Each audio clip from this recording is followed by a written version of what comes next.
The Indian government has encouraged a number of programs to address the issues of illiteracy in both rural and urban India since the country's independence in 1947. The first Minister of Education in India, Maulana Abul Kalam Azad, envisioned an unified education system and tight control by the national government over all aspects of education.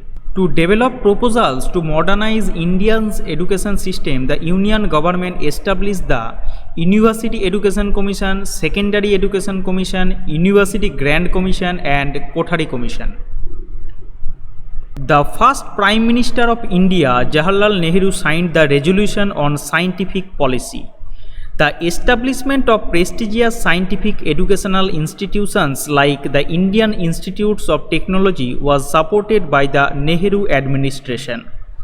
In order to provide independent guidance to the union and state governments on developing and carrying out education policy, the union government established the National Council of Educational Research and Training. India has so far 3 educational policies.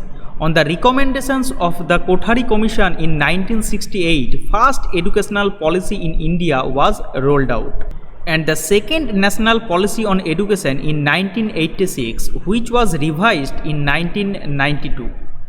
The third national educational policy came in the recent year of 2020.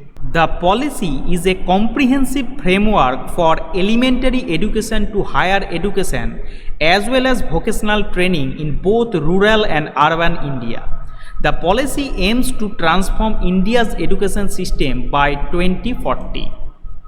In the next video, we will discuss about National Policy on Education 1968. Now try this. How many times education policy came in India? Why do we need education policy?